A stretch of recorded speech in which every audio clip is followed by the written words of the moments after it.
Well, hello everyone, and welcome to the second webinar of our series with Wesley Theological Seminary and American University School of Public Affairs.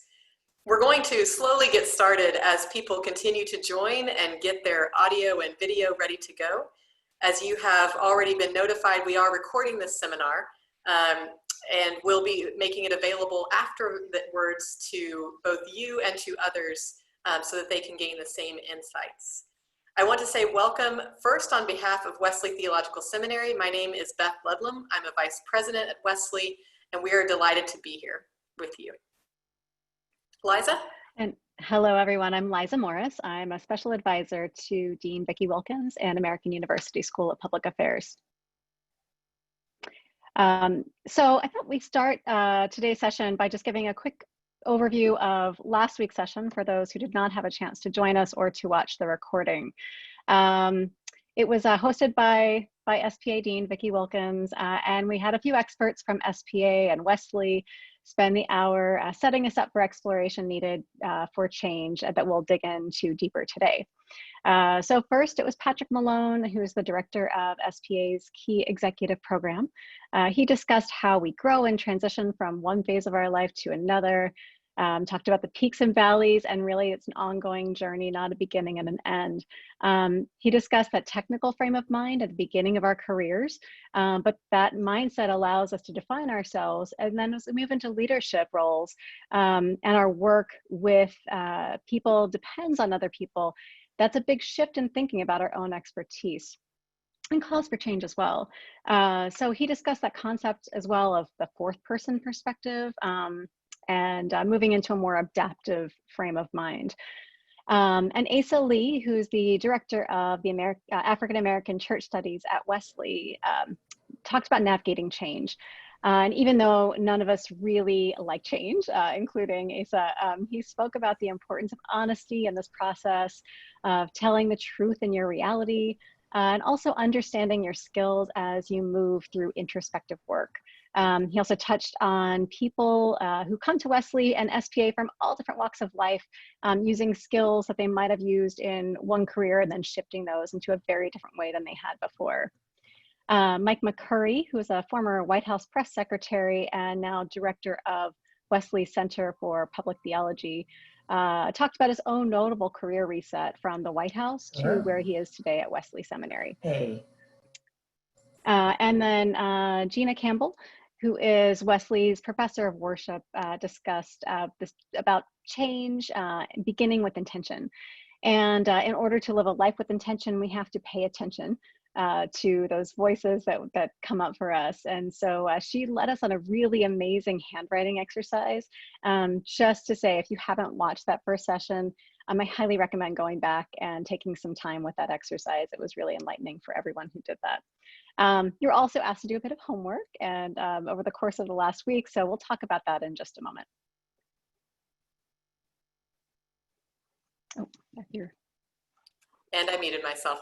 Today we're going to spend some time first discussing the readings and questions that many of you have spent the last week with. If you have not done that homework, it's okay. We will have ways for you to engage anyway as we go through. Then at 2:45, you will join one of about half a dozen different sessions that you picked during your registration as a breakout session for 1 hour. You should have received in an email the link for that session. If you didn't, just let us know in the chat and we will send you those links again. And if you didn't register for any sessions, we can also send you links for you to choose and join one. Those sessions will start at 2:45 and go for 1 hour. Then there will be a 5-minute break between 3:45 and 3:50, and you can join a second session. At the end of that hour-long session, we're inviting you back to this Zoom link one more time for a final closeout and some thoughts on your next steps. In those final few minutes back in this room, we will also have some of our presenters with us, so that if you want to ask more in-depth questions, there will be a time for that as well.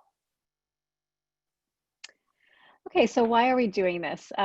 Just as a reminder, what we discussed last week. Several months ago, pre-COVID, Wesley and SPA met to discuss ways that we might work together. There's so many areas of overlap, from public service to social justice, and we're thrilled to be in this first partnership together. So over those last few months, many of you may have been re-examining your career path or asking, how can you add more meaning to your everyday life? And so that's what we'll be helping you think through today. If you have any questions during any of the sessions, this session or the breakouts, please just type a note in the chat function. One of the staff members will assist you. And then we hope to hear from you if you have ideas of us working together in the future. So Beth, do you want to talk about that? Yeah, as Liza mentioned, we're exploring a lot of different ways that we can bring the best strengths of Wesley Theological Seminary and American University's School of Public Affairs together.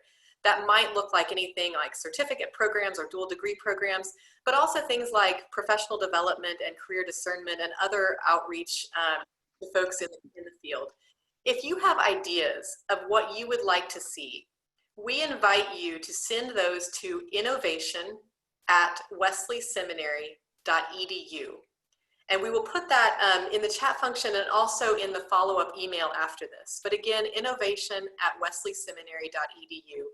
If you have ideas of what you would like to see from this partnership between Wesley and SPA. As we move on, I want to talk a little bit about that chapter of Parker Palmer's book that you read. Some of you might have already been familiar with Parker Palmer and his work, and some of you this may have been your first encounter. But in Let Your Life Speak, in the first chapter, Parker Palmer really sets up the idea that throughout most of our lives, we are taking notes from other people about who we should be. We're trying on different masks. We're receiving input from teachers and parents and friends, and we're kind of creating ourselves based on who we want to be in the world. But what he talks about is that at some point in our lives, we start to realize that those masks and those notes we have taken from other people are not the fullest expression of who we are. That there are other parts of our life that want to speak to us, that begin to speak to us about a different way or a different path or a different way of being. And he even talks about the fact that sometimes our ideals can get in the way of that. So he talks about when he was in his early 30s, how he kind of heard this first idea about letting your life speak. And what he came up with was, maybe I should create a list of all of the best ideals I can think of and pursue those.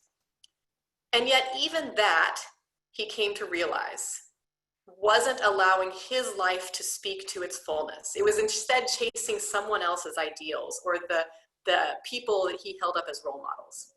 So he really sets up this chapter as a beginning to start thinking about how in those moments of silence, or in those moments of clarity in our jobs or with our children or in relationships, when we start to hear our own life, our own soul, our own heart, give us feedback about who we are, about what gives us life, about what brings us joy and makes us more fully alive in the world, how we can start listening to that and truly letting our life speak, so that we are living a fully authentic life rather than trying to be someone that we're not. Wonderful. And then we also asked you to reflect on a few questions that are recommended questions by Susan Whitcomb, who's a prolific author and career coach. Those questions were, why do you work?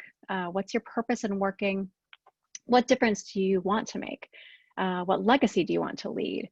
What gifts and strengths do you bring to the workplace? Who do you become when you love what you do? How do you define yourself? And who are your role models? Who do you admire about the work that they do? So we've taken from both those questions and then from the chapter reading a couple of questions we could put together and interact with you today. So Beth, do you want to set up Menti? Absolutely. So some of you may be familiar with this platform, but here in a minute, my colleague Julie is going to be sharing her screen. And right now what I want you to do is either in another browser on your laptop or by pulling out your phone, I want you to go to menti.com. That's MENTI.com. And when you get there, it's going to ask you for a code. And that code is in the chat, but it's 198950.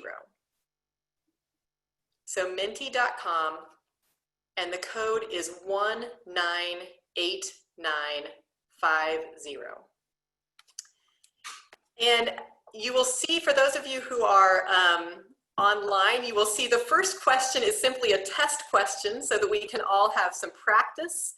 The first question is, who would you rather have lunch with?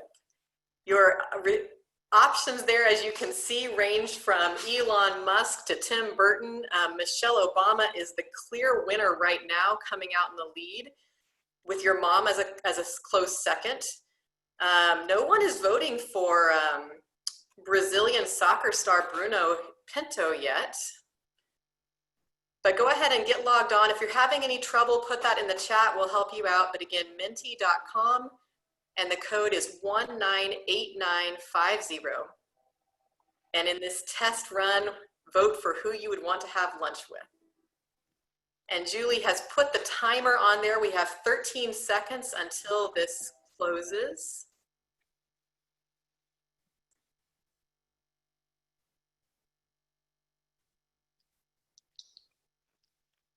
All right, well, Michelle Obama is the clear winner on that one. Poor Tim Burton got no responses, you guys. I'm sure he's feeling bad about this. Okay, so now we're gonna move to 5 real questions to get your feedback from what you experienced when you were reading and doing these questions. So the first one, as you were reading this chapter from Parker Palmer, or as you were hearing my description, if you were not reading, what one word, phrase, or image came to mind or stuck with you as you were reading that chapter? And go ahead and type that in. Again, you'll have 1 minute to fill that out. Just type it in and hit submit.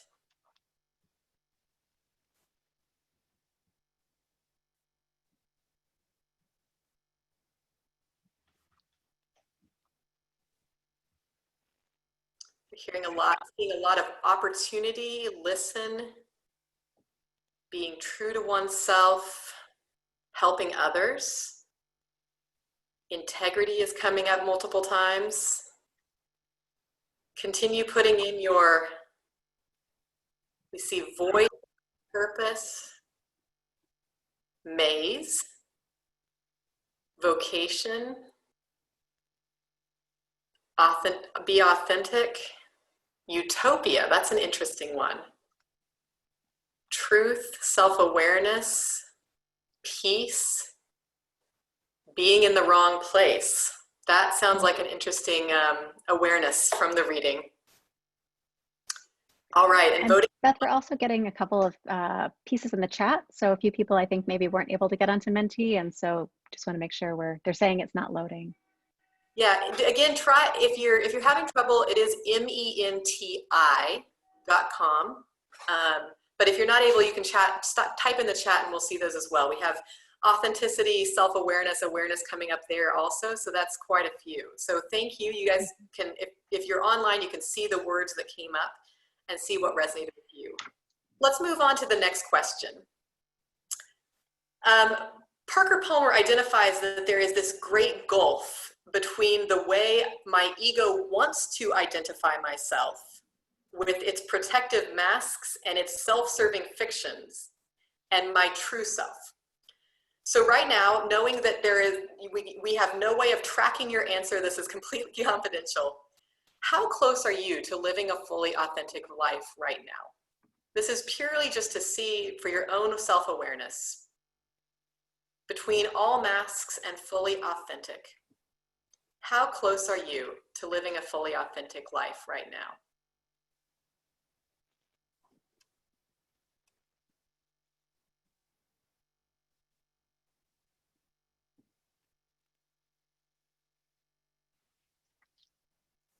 Hitting a lot of people right in the middle, feeling right in the middle between the masks and the authenticity.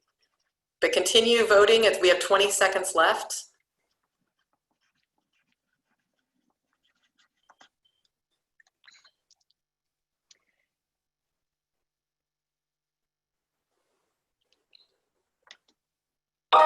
Yeah, so it feels like almost everybody is feeling like kind of right in the middle there, which is interesting, right? That we feel like we're certainly living some part of our authenticity, and yet there is a ways to go. So let's move on to question number 3. In the questions, career coach Susan Whitcomb suggested that we think deeply about how we define ourselves. So the question here is, what 3 words would you use to define your true, not your aspirational, but your true self? And you'll notice you'll have 3 spots to fill those in.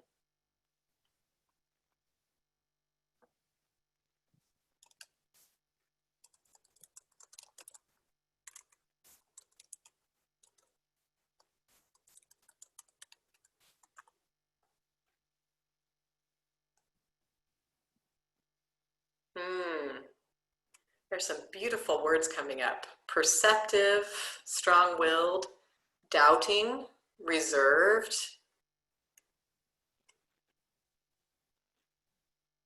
wandering, anxious. That is probably a widespread experience right now, especially. Compassionate, loving is coming up a lot. Unsure, listener, diligent. Wow, these are really beautiful words that are coming up. Empathetic.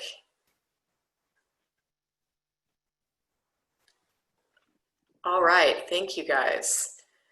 And it is interesting there to see the balance, right, of some of what we would often name as positive or more struggling pieces of ourselves, but to put it all out there and to name it as part of who we are. Yeah, Beth, I'm seeing a lot of words like unsure and anxious and insecure. I wonder how much of that has come up for people just during this time of COVID, or is that something that they've realized this has always been a part of their life and there's some kind of undercurrent? And we'd love to hear from all of you or any of you who might be interested in sharing perspectives on that, or anything else that happened in this exercise right now, thinking about those words. If you want to send a note in chat, we'd be happy to call on you, and you can unmute yourself or turn on your video and share some thoughts. Yeah, when you were typing in these words, how much of any of them do you feel like are particularly influenced by this point in time versus are permanent features of who you are?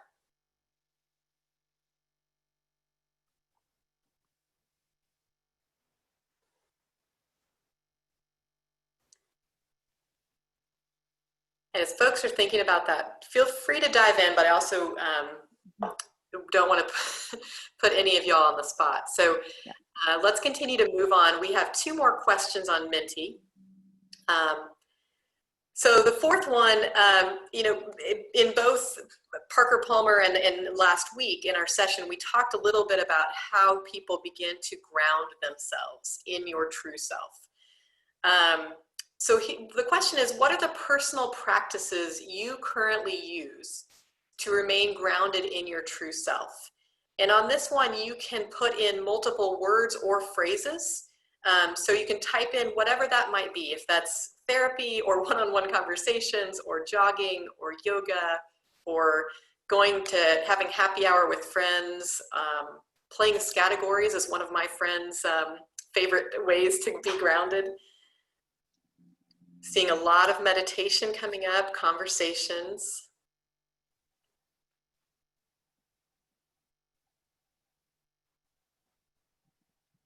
You'll see it kind of scrolls as more things come in here. Talking with my sister, deep breaths, smiling, being with my children, jogging, meditating, cooking.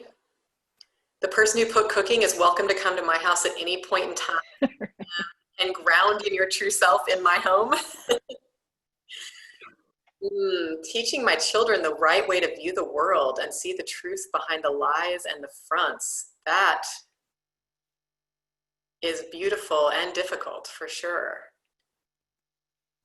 Walking in the woods, walking my dogs, yoga, church, piano. It is interesting that there seem to be some themes here about how we are finding grounding. Exercise, laughing, prayer, meditation, conversations, gardening. Yeah. So it's interesting, isn't it, especially in this time of COVID, to think about how we keep up with personal practices, or maybe what new personal practices we have had to cultivate when maybe our kids are differently underfoot, or the difference between spaces continues to collapse when we're working and living in the same place. I also want to go back, if you're not watching chat, there was an interesting kind of conversation that popped up in response to Liza's question about uncertainty and this particular state. And the resonance that people are feeling both around uncertainty in this particular time, but that maybe uncertainty is a sign of maturity. I think that's an interesting perspective to say, the older we get, sometimes the more we realize we don't know, or the more we realize what control we don't have in the world. And what an interesting emotional, psychological, spiritual space that is to claim that. And just to say that is going to be a part of life, and we're going to live in the midst of it and live well. So let's go on to the fifth question. There is one more. At this point, and this is both based on, maybe what you heard or have done in the last week, as well as in general, as you're in this phase of life and all of the questions that maybe have come up over the last 4 months or even the last few years. What change do you feel most compelled to make? Again, you'll get to vote on one of these, but changing the way I do my job, changing my role within my company or organization, changing companies or organization, changing careers entirely, or none of the above. Either none of those are the right description, or I don't feel compelled to make a change at this point.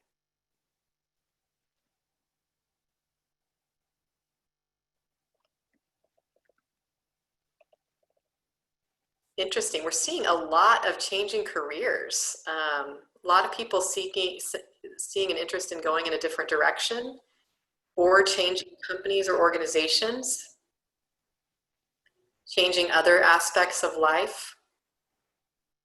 If anyone is interested, feel free to type into the chat too, any specifics, like if you're interested in changing other aspects of life, what are those other aspects of life that you want to change or you feel compelled to change?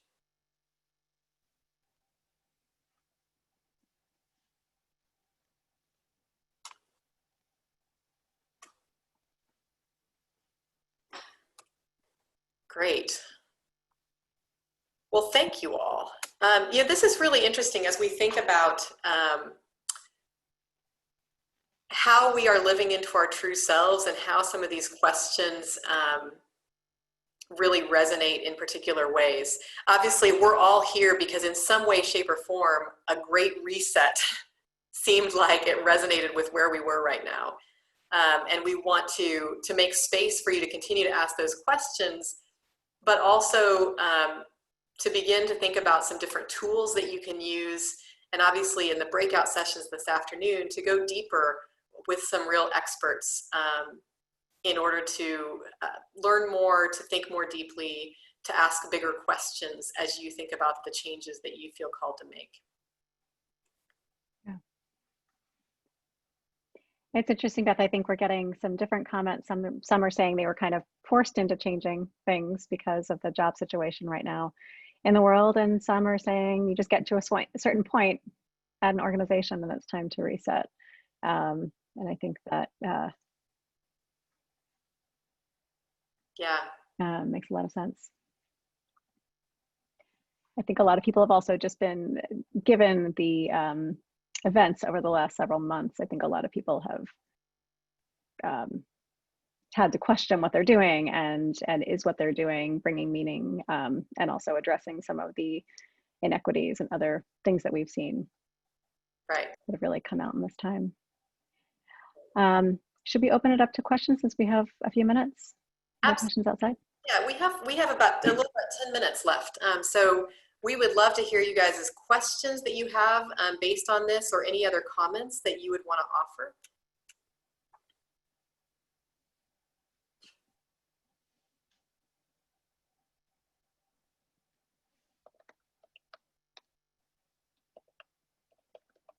And I would note that, Brian, you're getting a lot of traction on your comment about getting to a point in an organization where you're tired of not getting answers or getting non-answers. I think that's a great phrasing when you ask questions or people playing politics or not regarding your contributions. It seems like a lot of people are feeling that they've gotten to that point in recent months or years of realizing that that's not a life-giving space to work.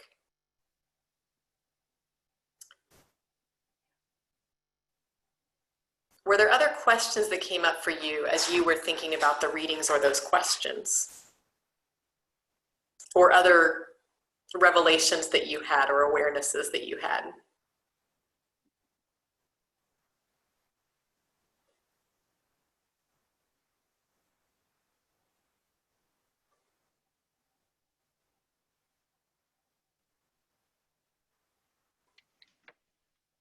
Oh, yeah, a few questions.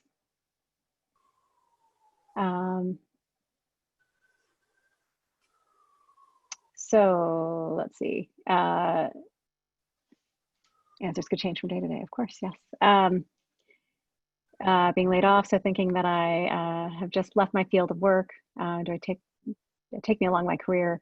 I thought about this at certain points during the career. I think that kind of speaks to what we talked about from the reading, right? That these things might have come up over time. Mm-hmm. And certainly in Gina's session last week, talking about that, being open to those points. I'd be interested in hearing more about what you have thought about at different points in your career, Rebecca. Beth, you and I were asked to share perspectives on the homework questions. Would you like to start on that? Yeah. Gosh, now this is the question, right? Of Yeah. And thanks for the no pressure. I think I'm happy to start too. It's interesting. The things I really have resonated with.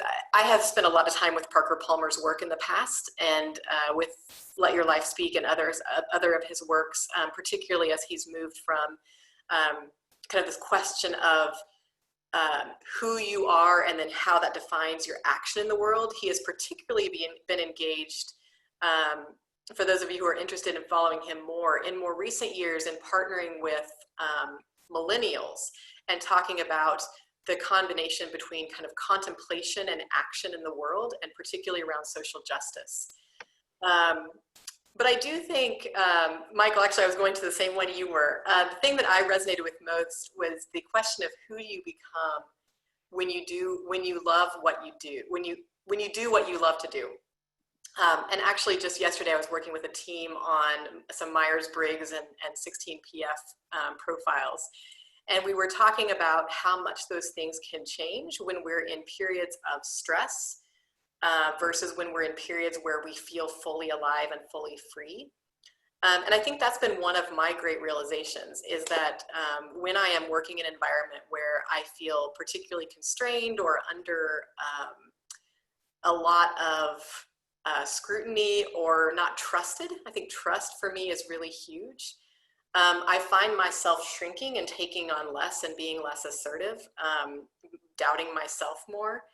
And the thing I have discovered is that when I'm working with people I trust and on things that I love to do, I just come alive differently. And become more fully confident, not in an egotistical way as much as a fully present and available to the world way. So I think that's one of the things that for me I've become most aware of in my career, is to watch for those spaces where when I start withdrawing, to really start asking questions, or when I start putting up huge barriers, and instead to think about where are the spaces, or what is the work, or what is the environment where I feel fully free to be fully present and engaged and debating and offering all of myself.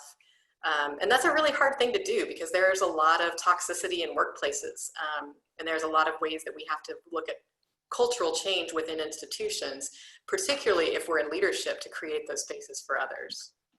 Liza, what questions really struck you, or was there one or two that you resonated with? Yeah, so, and I'm sorry, someone had asked me for the links to the session, so I am trying to multitask here. Apologies for that. I'll get those out to everyone in just a second. We'll post all of them into the links in case you need reminders there. I think, that again, that question of who you become when you do what you love, but also not associated with these questions, but something that came up for me last week in Gina's talk about being open to those moments when they come up for you, and your brain is always leading you toward change, and so you have to be open to those messages. And I think it's always been in times of change for me, when I have, maybe because things are new and different, and so you're kind of open, you're not kind of on autopilot. You're open to those things. In some ways, I have my own business. I'm a consultant, and I get to define a lot of what I do, which is great. And I get to reinvent myself when I feel like it. So it's all kind of nice. And I have amazing clients like American University. But I also, I can remember this one time when I was shifting from one job to another. I had just come back from actually a trip to Zimbabwe with Eileen Gunther, who was the director of music at Wesley for a long time. And it just, it was a really meaningful trip to me. And, there's a lot of focus on HIV work. My work was mainly in healthcare at that point, and still about half right now. I remember when I was shifting into this new office, and I was taking a new role, and I was working on personalized medicine, which was really cool and interesting. But then every time I would hear someone in this office, which was a shared space, I heard them talking about, malaria project or HIV project. I got so excited, and I really just kind of, I turned around and I got excited, and I listened to what they had to say. And I think my husband at the time, my husband said at the time, he said, "Gosh, you need to think about that. That's important for you to, that's an important learning for you." And so I had to think about that, and I did end up taking a job in global health a few years later. And I think that was an important shift for me. And so I think listening to that, figuring out how to fulfill that was an important journey for me. That makes sense. Liza, you bring up a really good point, and I think a lot of folks on this call probably can resonate with it, but how important it is to have people around us who can reflect back to us the truth that they see, which is very, very different from people putting masks on us. But one of the things, and I'm a big fan of Parker Palmer, as I have admitted already, one of the things he goes on to talk about is that there's this great tradition in the Quaker Church called clearness committees. And basically the idea of it is, if you're trying to make a big decision, you get a bunch of people who you respect, who will sit with you for an hour or two, and will let you simply talk about the decision you're trying to make and the questions you're facing. And all they do is ask you questions back. They don't give you opinions, they don't give you advice, they just keep asking you questions to help you clarify. And it's a fascinating process, but Liza, much like you having your husband who says, maybe you should pay attention to that. To have those people around us who can say, I noticed that you came alive at this point, or to ask us good questions about what we're experiencing or the things we're struggling with or the questions we're asking. can be such a valuable thing, especially when we get kind of caught in our own mire and can't see a way forward or can't figure out what the right thing to do is, as if there's a right thing to do. Yeah. And yeah, I have to also just check myself there. I was saying my husband at that time said that, not my husband at the time. He's still my husband, just in case you're watching. I'm sure he appreciates that. I'm thrilled he's my husband, and he still brings me lots of wisdom every day. Well, are there any other questions that have come up for you all, or questions that you have about the sessions that are coming up? You'll notice that in the chat, Liza has posted all of the links and the passwords and meeting IDs for each of the different sessions. If you all have any questions about those sessions or what's coming up, or the persons, feel free to type those in. Yeah. And one thing I'd just like to point out is there is one session, all of the sessions that we have are for both of the time frames, except for one, and that is the power of intention, being just as brave in your career. And that will be with very special guests, Dion Jones, who is an SPA alum, and he was a mentee of Julian Bond while he was at American University. And then one of his mentors, Glenn Kino, who is a renowned artist focused on social justice issues. And so we're very excited about that conversation, but that will only happen in that second hour. Great. So folks who are interested in that one will need to join at 3:50 and find something else at 2:45. Liza, I don't know if you have an answer to that one. Brian asked, what does it mean to be justice brave? I think I would ask Dion that question. My interpretation of that, which is only my own interpretation, is being brave enough to focus on social justice and keeping justice at the forefront of your career. Also thinking about ways that you can incorporate it, even though you may not be in a job that is strictly social justice focused. So I think Glenn, as an artist, has done an amazing job of keeping that focus. Dion works in social media and digital media, and even through that, he has been able to really keep the social justice focus throughout his career. So I think they'll be talking a bit about that. And then also, I think Dion has also been exceptional at cultivating mentors over the years, and he'll talk about that as well. Great. Well, y'all, it is 2:40, which is the time we said we were going to end this session. You have 5 minutes to get to your next session. It will start at 2:45. So feel free to do what you need to do in that time and to make your way there. You will have both a presenter and a host in those rooms. So if you have questions or have any technical problems, you are welcome to ask those things as you get settled, but I would ask that we would encourage you to join a minute or two early so that you can get settled before it's time to start. And then again, you'll have a 5-minute break between sessions, and you can choose a second session, and then we will return back here at 4:50 for a final wrap up. So thank you all. And yes, you are welcome to change sessions from what you originally signed up for if you realize there's something different that you need to hear or be a part of. We'll look forward to, and if you have any other questions, feel free to keep chatting them in, but otherwise we will let you depart and go to your sessions, and see you back here at 4:50. Thanks, everyone.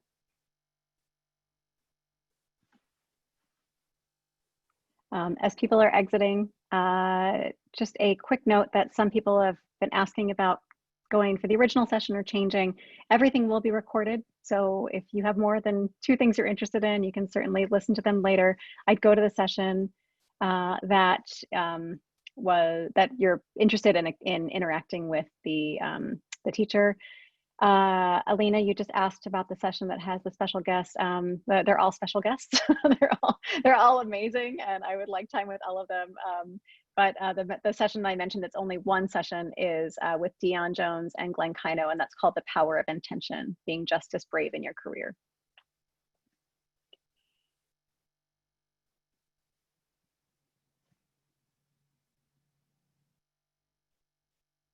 Anything else?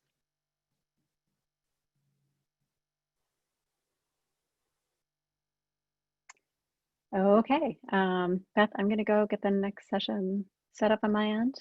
Great. We'll see you back. Okay, thanks everyone.